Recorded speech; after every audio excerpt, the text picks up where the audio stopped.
कालपर्यंत आपण जे बघितलं ते रेफर्मेशन कॅथलिक धर्मपंथामधल्या धर्म सुधारणेच्या चळवळीचा आपण अभ्यास करतोय आणि त्याच्यामध्ये आपण असं पाहिलं की ही धर्म सुधारणेची जी चळवळ होती ती जगाला काही एक वैचारिक देणग्या देऊन गेली.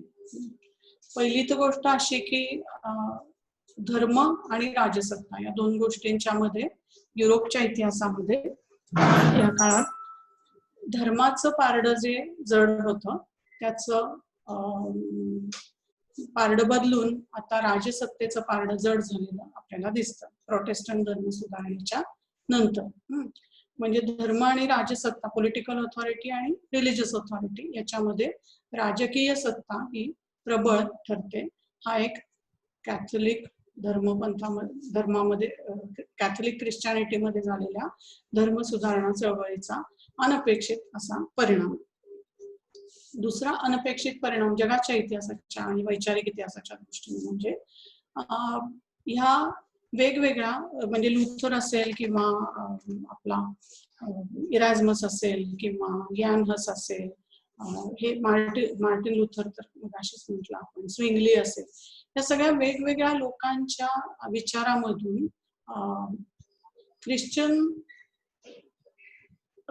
पोथीनिष्ठ किंवा कर्मठ जो काही असा कॅथलिक ख्रिश्चन धर्माचं संघटित धर्मसंस्था होती तिच्यापेक्षा वेगळा विचार करणारे परंतु येशू ख्रिस्ताचाच मार्ग चोखाळावा असं वाटणारे अनेक लोक एकाच वेळेला युरोपमध्ये अस्तित्वामध्ये होते. आणि त्यातनं असं झालं की या लोकांचे जे अनुयायी होते त्यांच्यामध्ये सुद्धा बऱ्याच गटातटांची आपल्याला काय म्हणूया मिसळण झालेली दिसते. फक्त ही मिसळण निरुपद्रवी नसून त्यांच्यामध्ये एकमेकांच्या मध्ये ईर्ष्या, शत्रुभावी असे संबंध हे सुद्धा निर्माण झाले आणि त्यातून 1618 ते 1648 असे 30 वर्ष मध्य युरोप आणि पश्चिम युरोप हा युद्धाच्या खाईमध्ये लोटला गेला. याचा परिणाम असा झाला की अनेक ठिकाणी आपण काल चित्रही पाहिली, अनेक ठिकाणी या युद्धाच्या परिणामामुळे अनेक ठिकाणी माणसांच्या हत्या झाल्या किंवा जे लोक आपल्या धर्ममताचा अनुयायी नाहीये त्या लोकांना सरळ सरळ मारून टाकावं आणि या मार्गाने आपल्या विरोधी मताला नाहीसं करावं अशी एक प्रवृत्ती या काळामध्ये उफाळून आलेली आपल्याला दिसते. पण जेव्हा हे युद्ध संपलं 30 वर्षांच्या नंतर, म्हणजे ते संपण्याचं कारणच असं होतं की लोकांच्या लक्षात आलं की तुम्ही किती मारत गेलात तरी धार्मिक विचार किंवा एखाद्याच्या श्रद्धेला तुम्ही पूर्णतः नष्ट करू शकत नाही. आणि त्याच्यामुळे माणसं मारणं हा काही त्याच्यामधला प्रॅग्मॅटिक किंवा हा काही त्यातला सोयीस्कर असा उपाय नाही. मग कुठला उपाय आहे? जर आपल्याला समोरच्याची धार्मिक मतं पटत नाही आणि त्यालाही आपली मतं पटत नाही तर काय उपाय आहे? तर त्यामध्ये पीसफुल कोएक्झिस्टन्स हाच उपाय आहे, शांततापूर्ण सहजीवन हाच उपाय आहे. हे अनेक युद्धांच्या नंतर जसं युरोपला एकदा कळलं होतं तसंच पुन्हा एकदा याही युद्धानंतर युरोपीय लोकांच्या लक्षामध्ये आलं की आपण एकमेकांचे गळे घोटून काय आपल्याला चिरस्थायी स्वरूपाची शांतता मिळणार नाही. मग ह्या शांततेसाठी काय केलं पाहिजे? शांततेसाठी आपण अल्पसंख्य जे लोक आहेत, ज्या प्रदेशात कोण जे अल्पसंख्य आहेत त्यांच्या हक्कांना, त्यांच्या न्याय्य अशा प्रथा परंपरांना मान्यता देणं आणि त्या सहन करणं, सहिष्णुता दाखवणं हाच त्याच्यावरचा मार्ग आहे. हेही या काळात आपल्याला दिसून येतं. लोकांनी रेकग्नाइज केलं, याला मान्यता दिली हे दिसून येतं.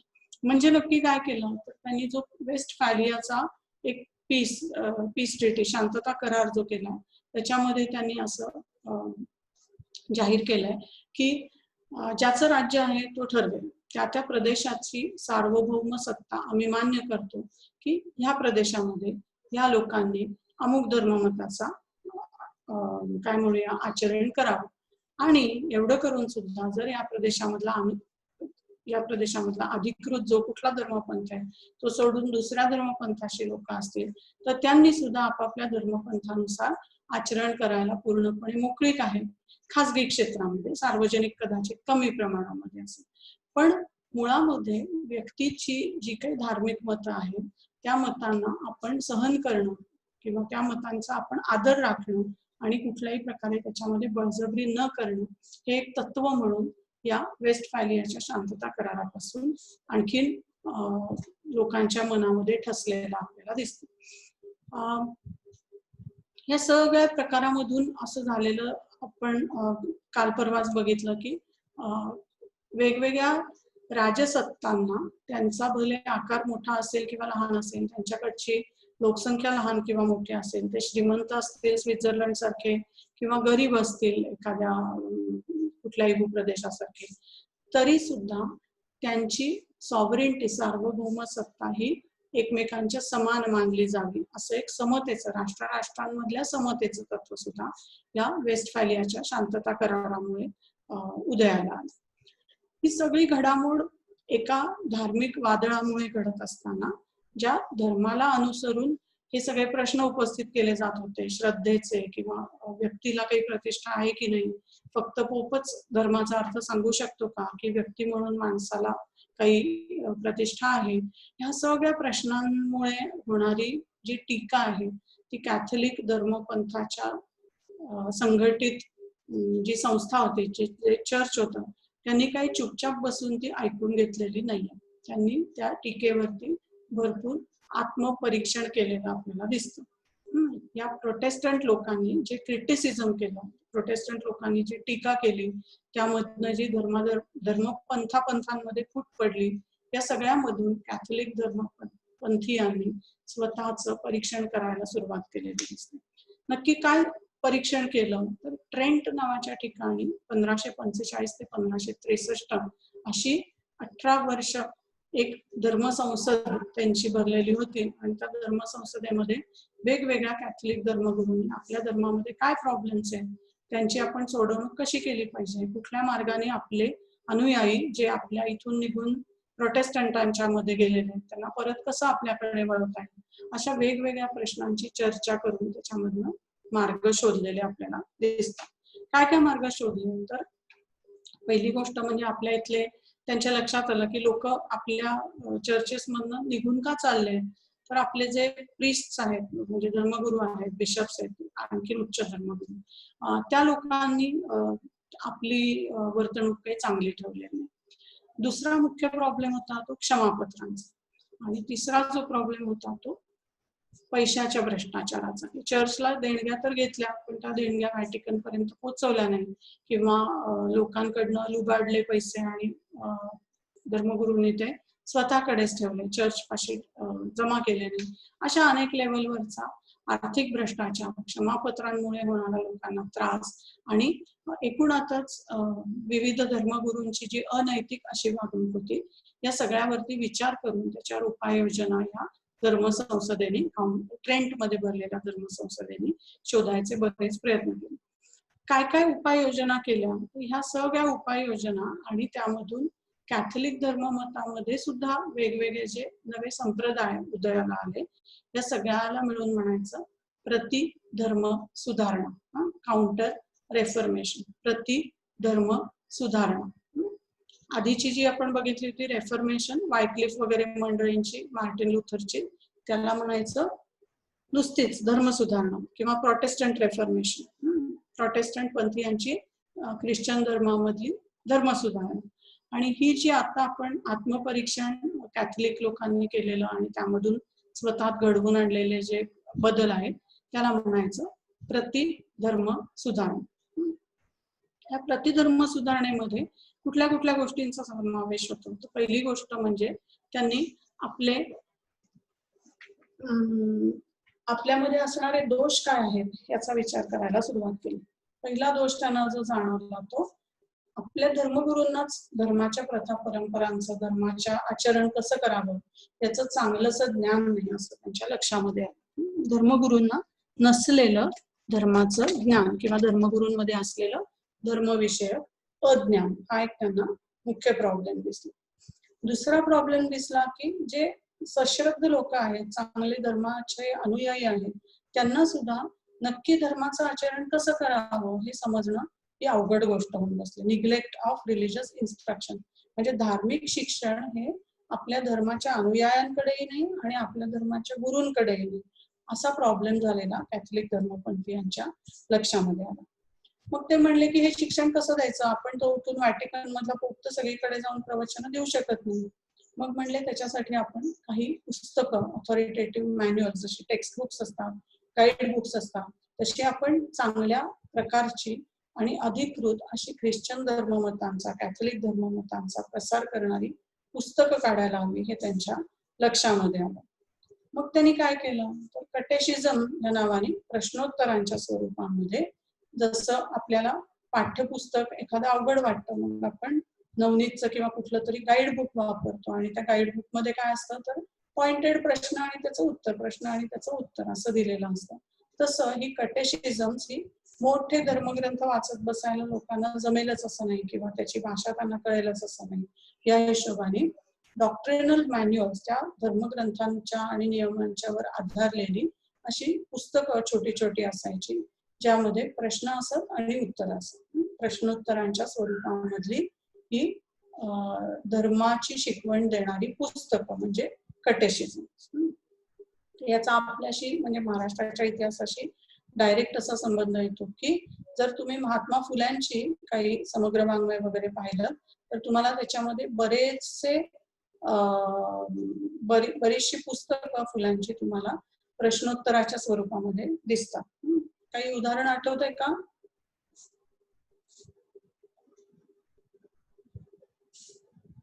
फुलांनी लिहिलेलं पुस्तक जे प्रश्नोत्तरांच्या स्वरूपामध्ये आहे.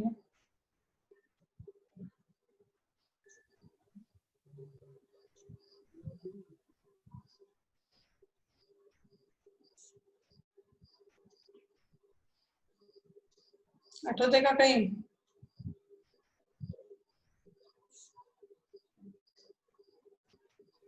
राहुल? गुलामगिरी. हा, गुलामगिरी राईट. मी म्हटलं जागे का झोपले मला बोलायला. जागे आहात ना? हो मॅम. ओके. तर महात्मा फुल्यांच्या लिखाणामध्ये आपल्याला ही प्रश्नोत्तरांच्या स्वरूपामध्ये मांडलेले विचार दिसतात. त्याचं कारणच हे आहे की फुल्यांच्या लिखाणाच्या प्रेरणा आणि त्यांचं एकूण शिक्षण हे ख्रिश्चन धर्मगुरूंच्या देखरेखीखाली आणि मदतीने झालेलं होतं. त्यामुळे त्यांना सुद्धा ही कटेशिझम्सची परंपरा चांगली परिचयाची होती. म्हणजे जरी ख्रिश्चन धर्म मतांचा त्यांनी स्वीकार किंवा कुठेही प्रसार प्रचार केला नसेल तरी ज्या पद्धतीने फुले आपले विचार जनतेपुढे मांडतात ती पद्धती या काउंटर रेफॉर्मेशनची नातं सांगणारी आहे. दुसऱ्या बाजूला त्यांचे विचार ते अखंडांच्या रूपामध्ये मांडतात, म्हणजे ती महाराष्ट्रीय संत परंपरेशी सुद्धा नातं सांगते. पण एकीकडे या कॅथलिक धर्मपंथामधल्या कटेशिझमशी सुद्धा नातं सांगणारी अशी फुलांची वैचारिक मांडणी आपल्याला दिसते. तर ही कटेशिझम्स ही प्रतिधर्म सुधारणेमधली महत्वाची एक पद्धत आहे धर्म शिक्षण देण्याची. त्यामध्ये प्रश्न विचारायचे आणि त्याची उत्तरं द्यायची. या रोमन कटेशिझम मध्ये काय होत होतं, तर प्रीस्ट लोकांना, धर्मगुरूंना शिकवण्याची ही पद्धत होती. यातून असं झालं की वेगवेगळ्या ठिकाणी सेमिनऱ्या स्थापन झाल्या. तुमच्यापैकी जे लोक नगरला गेले असतील किंवा पुण्यामध्ये त्यांनी पाहिलं असेल कदाचित, पेपल सेमिनरी. पेपल या शब्दाचा अर्थ पोपची सेमिनरी, म्हणजे जिथे धर्मगुरू राहतात आणि धर्माचं शिक्षण घेतात आणि स्वतःला अधिक धर्मविषयक पारंगत बनवतात ते ठिकाण म्हणजे सेमिनरी. तर अशा या अनेक सेमिनरीजची स्थापना या काळात युरोपमध्ये झालेली दिसते धर्म शिक्षण देण्याच्या साठी. ते चित्र होतं ते छोट्या मुलीला काय या चित्रामध्ये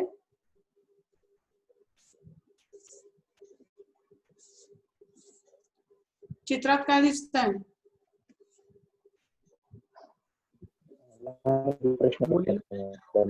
उद्धव काय दिसतंय? क्रिस्टला ते लहान प्रश्न.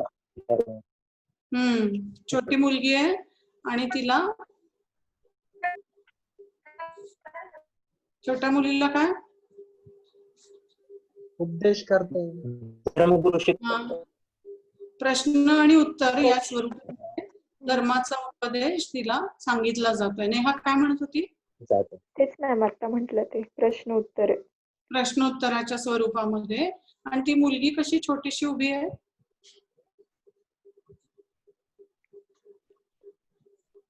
हात पाठीमागे बांधून. हात पाठीमागे शिक्षकांना बांधून. आदर दाखवण्याची ती प्रथा होती.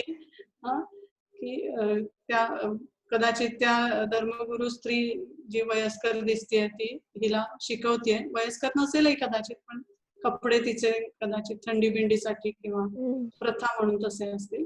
पण नन आणि ही छोटीशी मुलगी जी शिकते धार्मिक ग्रंथांचं शिक्षण तिच्याकडून. हे एक तत्कालीन पुस्तक आहे ज्याचं नाव किंडरलेरेन. लहान मुलांसाठीच्या त्या कविता आणि धडे आहेत. इकडे चित्रही थोडस लहान मुलांना आवडेल असं आहे. त्याच्यात छोटी छोटी मुलं दिसत आहेत आणि आनंदी अशा एकूण चेहऱ्याचे धर्मगुरु त्यांना धर्माचं शिक्षण देतात. अशी अनेक पुस्तकं या काळामध्ये धर्म शिक्षणासाठी लहान मुलांच्या आणि प्रिस्ट धर्मगुरूंच्या सुद्धा शिक्षणासाठी लिहिली गेली होती. आपण जसं बघितलं की प्रोटेस्टंट धर्मपंथीयांमध्ये वेगवेगळी मतमतांतर आणि संप्रदाय निर्माण झाले होते. तसेच या काउंटर रेफॉर्मेशनच्या काळामध्ये, प्रतिधर्म सुधारणेच्या काळामध्ये कॅथोलिक धर्मपंथामध्ये सुद्धा खूप संप्रदाय वेगवेगळे निर्माण झालेले दिसतात. जसं की उर्सुलाईन नावाचा एक संप्रदाय होता. इथे पुण्याच्या जवळपास राहणाऱ्या नेहाला कदाचित माहित असेल. सेंट उर्सुला शाळा PCMC मध्ये निगडीला आहे. निगडी प्राधिकरण, निगडी प्राधिकरणाला, निगडी प्राधिकरण मध्ये ना. खूपच सुंदर इंग्लिश मीडियमचं कॉन्व्हेंट असून तिथे मुलींसाठी चांगलं शिक्षण दिलं जातं. तर ते त्या शाळेचं नाव सेंट उर्सुला असण्याचं कारणच आहे की उर्सुला नावाची जी संत स्त्री होती ती स्त्रियांच्या शिक्षणासाठीची महत्वाची काय म्हणूया मार्गदर्शक मानली जायची. आणि तिच्या विचारांचे जे पाईक होते त्यांना उर्सुलाईन्स म्हणत असतात. हे सेंट उर्सुला चे भक्त स्त्रियांच्या शिक्षणासाठी काम करायला लागले. कॅथोलिक धर्मपंथामधले पण उर्सुला या संत स्त्रीचे अनुयायी. दुसरे होते ते कापुचिन्स नावाचे लोक, जे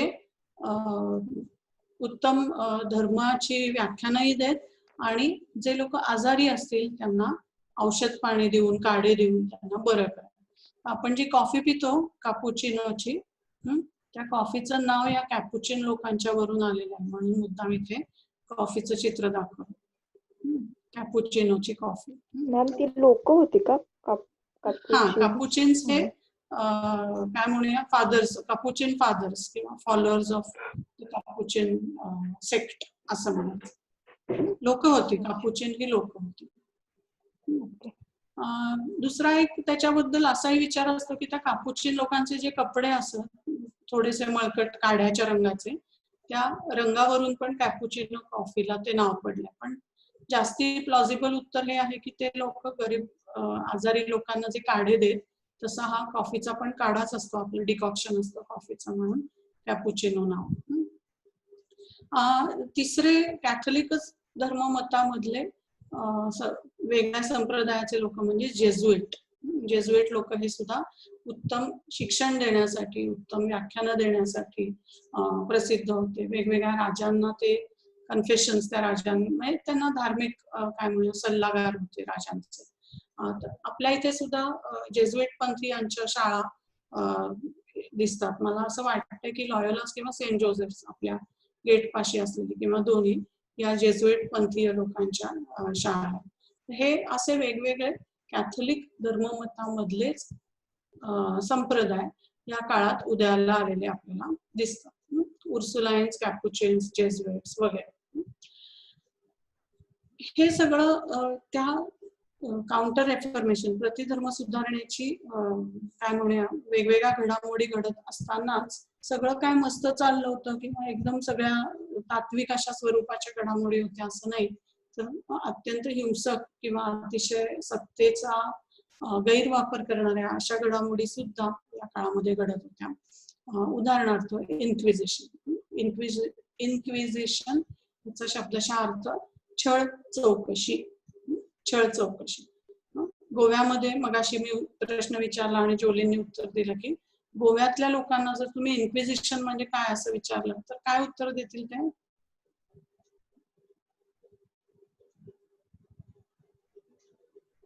माहितीये काही गोवा आणि इन्क्विजिशन बद्दल? हा,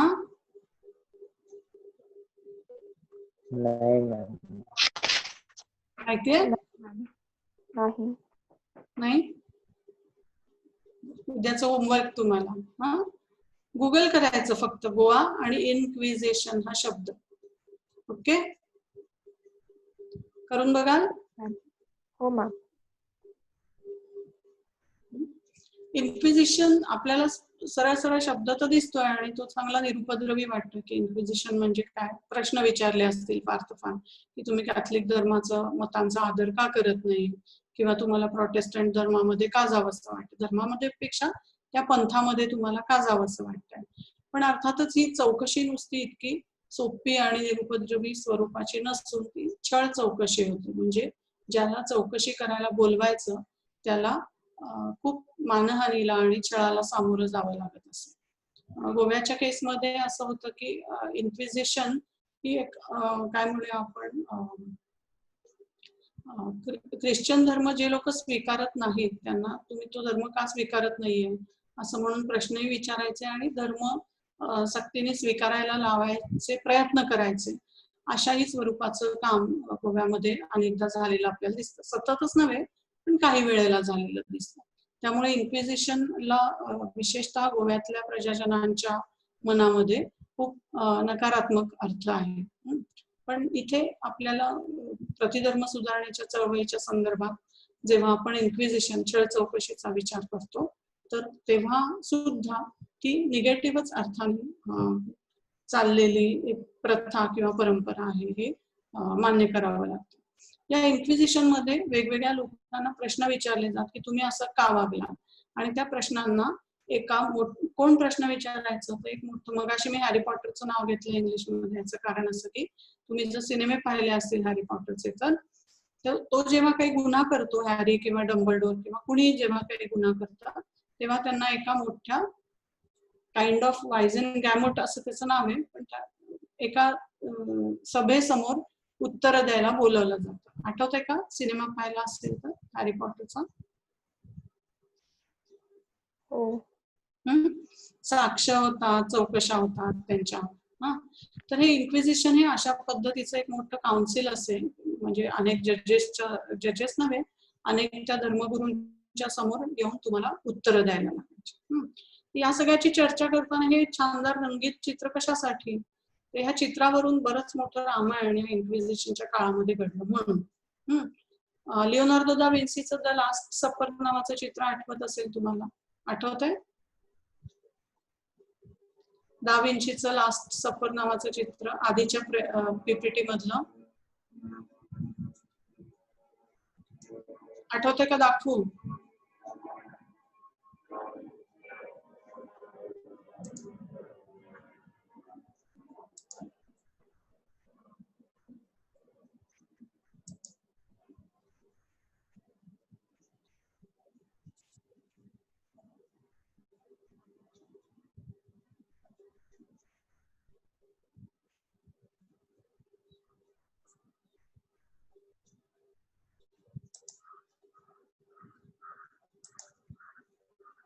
हे वालं दिसतंय ना? चित्र दिसतंय का? हो. हे दा विन्सीचं लास्ट सपर. आणि आता आपण जे बघत होतो ते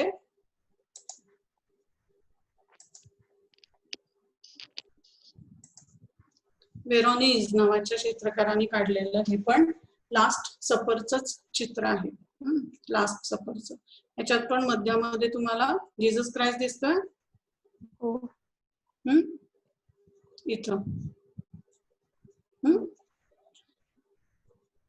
ते चित्र दा विन्सीचं आहे. बोल ना. नाही मॅम काही नाही. ओके. दा विन्सीचं ते चित्र हे जीसस आणि त्याचे जे 12 शिष्य होते त्यांना अधिक महत्व देणार आहे. आणि हे वेरॉनिसच्या चित्रामध्ये मात्र म्हणजे हे सांगावं लागतंय ना की हे लास्ट सफरचं चित्र आहे, तर तुमच्या लगेच लक्षात आलं होतं हे त्याचं चित्र आहे? ते दास सफरचं चित्र दाखवल्यावर लक्षात आलं जरा. मग ह्याच्यामध्ये कशाकडे लक्ष जातंय जास्ती?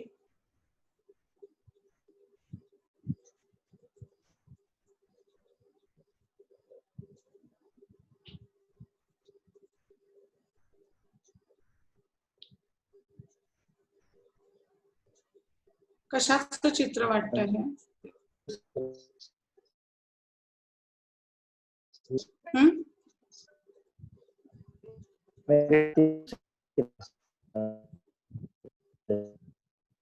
कसलं वाटतंय चित्र?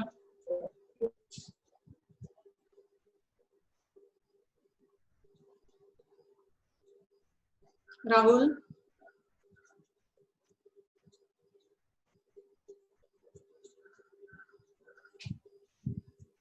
दरबार वगैरे असं काहीतरी वाटतं.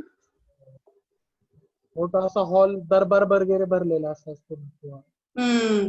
दरबार भरल्यासारखं वाटतं. बरोबर आहे. म्हणजे असं मोठच्या मोठं महाल आहे, राजवाडा आहे खूप मोठा, आणि त्याच्यामध्ये माणसं ऑल्सो आहेत सुद्धा, माणसं सुद्धा आहेत. म्हणजे मुख्य भर हा त्या वास्तूवरती जास्ती आहे. पटतंय का सगळ्यांना?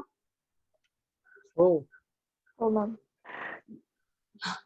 याचं कारण असं की म्हणजे म्हणून ह्या कारणामुळेच प्रिसाइजली की चित्राचा विषय काय आहे आणि चित्रामध्ये तुम्ही काय दाखवताय या कारणामुळेच हा जो चित्रकार होता वेरॉनिस नावाचा, त्याच्यावरती धर्म संसदेने खटला केला आणि त्याला छळ चौकशीला सामोरं जावं लागलं. हे त्या छळ चौकशीची प्रश्नोत्तर पाहण्याच्या अगोदर पाहायचं म्हणजे कुठल्या चर्चच्या धोरणाच्या विरुद्ध हे चित्र जात होतं.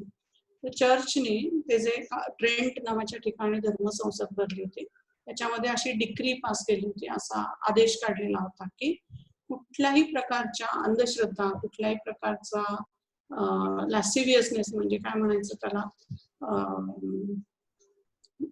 लोकांच्या मनामध्ये कामवासना उद्दीप्त होतील अशा स्वरूपाचं भडक उथळ असं चित्रण हे चर्च मधल्या कुठल्याही चित्रांमध्ये, मूर्तींमध्ये किंवा अभिव्यक्तीमध्ये होता कामा नये. मग काय केलं पाहिजे तर nothing should be seen that is disorderly. एकूणच सभ्यतेच्या निकषांच्या बाहेर जाईल असं काही चर्च मधल्या वास्तूमध्ये दिसता कामा नये. म्हणजे गेल्या वेळेला आपण पाहिलं होतं की त्या समजा बॉटिशेलीची व्हीनस असेल किंवा बर्थ ऑफ ऍडम मधला ऍडम असेल किंवा इतरही अनेक चित्र आपण पाहिली होती, त्याच्यात माणसाचं उघडं शरीर हे ह्युमनिझमच्या विचारांनी प्रेरित झालेल्या कलाकारांनी भिंतींवरती किंवा चित्रांमध्ये चित्रित केलेलं दिसतं. परंतु हे कर्मठ असे धर्मसंसदेमधले लोक मात्र म्हणतात की हे प्रोफेन आहे, हे अजिबात पवित्र नाही, अपवित्र आहे, इनडेकोरस आहे, अजिबात अभिरुचीला धरून नाहीये. आणि त्यामुळे विचार आपण असा ठेवला पाहिजे, आपण म्हणजे संसदेचं मत असं होतं की holiness becometh the house of God. ईश्वराचं जे घर आहे, मंदिर आहे, त्याच्यामध्ये होलीनेस फक्त पवित्रता आणि पवित्रताच दिसली पाहिजे, दुसरी कुठलीही गोष्ट त्याच्यामध्ये दिसता कामा नये अशी आज्ञा या ट्रेंटच्या धर्मसंसदेने जारी केली होती. मग हे कसं निश्चित कसं करायचं की कुणी अशी वेड्यासारखी चित्र काढणार नाही, धर्मसंसदेच्या इच्छेविरुद्ध जातील अशी चित्र न काढणं याची निश्चिती कशी करायची? त्यांनी म्हणलं की the images have to be approved by the bishop. तिथला जो कोण धर्मगुरू असेल त्यांनी जेव्हा मान्यता तो देईल तेव्हा, आणि त्याच फक्त इमेजेस, त्याच फक्त प्रतिमा या चर्चमध्ये वापरल्या जातील. एका अर्थाने हा सांस्कृतिक सेन्सरशिपचा प्रकार इथे आपल्याला सुरू झालेला दिसतो. काउन्सिल ऑफ ट्रेंट म्हणजे धर्म संसदेच्या काळापासून, अगोदरही होत असतोच अर्थाचा सांस्कृतिक सेन्सरशिप ही काही फक्त धर्मसंस्थाच आपल्यावरती लादत असते असं नाही. आपल्या कुटुंबापासून, आपल्या वेगवेगळ्या शाळेपासून, आपल्या संस्थांपासून, समाजापासून सगळ्या संस्था आपल्यावरती एका अर्थाने लक्ष ठेवत असतात. पण इथे हे स्पेसिफिक उदाहरण जे आहे ते धर्मसंसदेने आपल्या कलाकारांच्या अभिव्यक्तीवरती लादलेली ही बंधनं इथे आपल्याला दिसून येतात. मग या वेरॉनिज नावाच्या कलाकारांनी काढलेलं चित्र होतं जे धर्मसंसदेला आवडलं नाही आणि मग त्यांनी वेरॉनिजला इन्क्विजिशनसाठी बोलवून घेतलं, म्हणजे प्रश्न छळ चौकशी करण्यासाठी बोलवून घेतलं. या इन्क्विजिशनची काही कागदपत्र आपल्याला प्राथमिक साधनाच्या स्वरूपामध्ये उपलब्ध आहेत आणि ती या पुढच्या 2-3 स्लाइड्स मध्ये आपल्याला दिसतात. ती धर्मसंसद त्याला विचारते, काय रे हे तू चित्रत्रय मूळ आपलं लास्ट सपर म्हणजे येशू ख्रिस्त आणि त्याच्या 12 अनुयायांना दिलेलं शेवटचं जेवण, तर मग तू त्याच्यामध्ये हे असला जोकर टाईपचा मनुष्य, नोकर टाईपचा मनुष्य ही लोक कशासाठी याच्यामध्ये दिसतात? तो म्हणतो की he is an ornament as is usual in such to insert such figures. तो म्हणतो कुठलंही जेव्हा चित्र एखादं मोठं असेल तेव्हा त्याच्यामध्ये आम्ही भर घालण्यासाठी म्हणून असे इतर अनेक पात्र त्या प्रसंगाला अनुरूप अशी घालत असतो, त्याच्यामध्ये काय फार वेगळं नाहीये. मग ते म्हणतात की हे असे हे 2 लोक एकीकडं कोणतरी काहीतरी पितोय, त्याच्या हातामध्ये भाले आहेत, हे कशासाठी? तो म्हणतो की we painters use the same licence as poets and madmen. जसं कवीला त्याचं कवितेमध्ये कवी म्हणू शकतो की हा मला दिवसात चंद्र दिसतोय किंवा रात्रीला सुद्धा सूर्य दिसतोय किंवा माझ्या प्रियेचं मुख हे चंद्रासारखं आहे किंवा काहीतरी हे चिंचेचे झाड दिसे मस्त चिनार वृक्षात वगैरे. तर कवीला जसं आपल्या मनामध्ये येतील त्या गोष्टी अभिव्यक्त करण्याचं स्वातंत्र्य असतं, एका अर्थी अभिव्यक्ती स्वातंत्र्य असतं, तसंच आम्हा चित्रकारांना सुद्धा अभिव्यक्तीचं स्वातंत्र्य आहे असं तो म्हणतो. लायसन्स आहे, आम्हाला ही परवानगी आहे आम्हाला जे वाटेल ते चित्रण करण्याची. आणि त्यामुळे मला असं वाटलं की ज्या अर्थी येशू ख्रिस्त आणि त्याच्या 12 अनुयायांना जेवायला घालणारा हा मनुष्य श्रीमंत होता, त्या अर्थी त्या श्रीमंत माणसाचे हुजरे, त्या माणसाचे नोकर चाकर हे पण मी त्या चित्रामध्ये दाखवले, त्यामुळे मला काही फार त्याच्यात चुकीचं वाटत नाही असं तो चित्रकार म्हणाला. मग त्याला प्रश्न असा विचारला की हे येशू ख्रिस्ताच्या शेजारी बसलेले लोक कोण आहेत? तो म्हणला हे त्याचे शिष्य आहेत 12 जण, सेंट पीटर वगैरे वगैरे. प्रश्न विचारला की हा पीटर काय करतोय, सेंट पीटर काय करतोय त्याच्यामध्ये?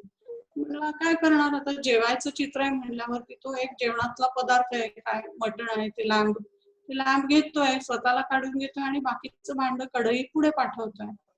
दुसरा काय करतोय? दुसरा वाट बघतोय म्हणला सेंट पीटर कडनं आपल्याला कधी कढई भांड आपल्यापर्यंत कधी येईल. म्हणजे सांगायचा मुद्दा असा की हा कलाकार या लोकांना मानवी स्वरूपामध्ये दाखवण्याचा प्रयत्न करतोय आणि ते चर्चला अजिबात आवडत नाही, धर्मसंस्थेला ते अजिबात पटत नाहीये. त्यांना असं वाटतंय की येशू ख्रिस्त, त्याचे 2 ते 12 शिष्य या सगळ्यांना एकदम त्यांनी मोठ्या धार्मिक अशा स्वरूपामध्ये अत्यंत शांत धीरोदात्त पद्धतीने दाखवायला पाहिजे, पण हा तर त्यांचं चित्रण असं एकदम साध्या जेवणाऱ्या माणसांसारखं करतोय. मग ह्या सगळ्यामुळे चिडून या इन्क्विजिशननी असं केलं की त्याला, तो जो चित्रकार होता त्याचं नाव वेरॉनिज होतं, पावलो वेरॉनिज, त्याला सांगितलं की 3 महिन्यांच्या त्या चित्रामध्ये तू सुधारणा करेक्ट. आता चित्रामध्ये सुधारणा कसं करणं शक्य आहे? जेव्हा की विशेषतः हा वेरॉनिज सारखा मनस्वी कलाकार आहे, ज्याचं स्वतःचं असं मन आहे आणि तो असली काही बंधनं मानायला तयार नाही. म्हणजे कल्चरल सेन्सरशिप, सांस्कृतिक तुमच्यावरची ही बंधनं घालण्याचे प्रयत्न ही धर्मसंसद एकीकडे करताना आपल्याला दिसते आणि दुसरीकडे मात्र वेरॉनिज त्याचा प्रतिकार कसा करतो? वेरॉनिज म्हणतो हे लास्ट सपर नाहीच आहे, मी त्या चित्राचं नावच बदलून टाकतो. त्यांनी त्या चित्राचं नाव बदलून केलं the feast at the house of Levi. Levi नावाच्या ज्या माणसाने जेवण मेजवानी ठेवलेली होती, म्हणलं मी माझ्या चित्राचं नावच बदललं, लेवीच्या घरामधली मेजवानी असं माझं चित्राचं नाव आहे. आता ह्याच्यामध्ये तुम्ही येशू ख्रिस्त असेल नाही तर कोणी दुसरी माणसं आलेली असतील जेवायला, त्यामुळे तुम्ही माझ्यावरती हा धर्माचा विषय आहे असं म्हणून बंधनं घालू शकत नाही. त्यामुळे अर्थातच एकूणच काउंटर रेफॉर्मेशन, प्रतिधर्म सुधारणा असो किंवा सांस्कृतिक बंधनं घालण्याचे अनेक प्रयत्न असो, जर कलाकाराला स्वतःच्या मनामध्ये तो जी अभिव्यक्ती करतोय त्या अभिव्यक्तीबद्दल खात्री असेल, त्याला जे म्हणायचंय ते म्हणणं त्याला ठोसपणे मांडायचं असेल, तर अशी कुठलीही बंधनं त्याला पकडू शकत नाही. तो त्याच्यामधनं बरोबर मार्ग काढू शकतो, हे याच्यामधनं आपण समजून घेऊ शकतो. इथे आपला हा काउंटर रेफर्मेशनचा आणि रेफर्मेशनचं युनिट जे आहे ते संपतं. आपल्या ह्या युनिटमध्ये आणखीन 2 सब युनिट्स होते. म्हणजे आपण जे बघितलं ते जास्त करून लुथरन विचार, मार्टिन लुथर आणि त्याची प्रोटेस्टंट धर्मसुधारणा आपण पाहिली. परंतु अँग्लिकन आणि कॅल्विनिस्ट या धर्मसुधारणांचे जे पंथ आहेत, धर्ममत आहेत, ती काय आपण फार डिटेलमध्ये पाहिलेली नाही. मी तुम्हाला काल अनुश्रीकडून ज्या लिंक्स ग्रुपवरती पाठवलेल्या आहेत त्याच्यामध्ये तुम्हाला ह्या विविध लोकांच्या बद्दल माहिती मिळू शकेल. पण तरी सुद्धा परीक्षेच्या वेळेला जेव्हा प्रश्न मी काढेन तेव्हा कॅल्विनिस्ट आणि अँग्लिकन्स यांच्याबद्दल मी काय खूप डिटेल प्रश्न काढणार नाही. याचं कारण असं की सध्याची जी आपली असाधारण परिस्थिती आहे त्याच्यामध्ये आपल्याला पूर्ण सिलेबस वर्गामध्ये डिस्कस करणं ही अशक्यप्राय गोष्ट होऊन बसलेली आहे. त्यामुळे काउंटर रेफर्मेशन आणि रेफर्मेशनचं दुसरं युनिट इथे संपतंय आणि पुढच्या आठवड्यामध्ये आपण तिसऱ्या युनिटला सुरुवात करू. कोणाला काय अजून विचारायचंय, बोलायचंय? No ma'am. ओके.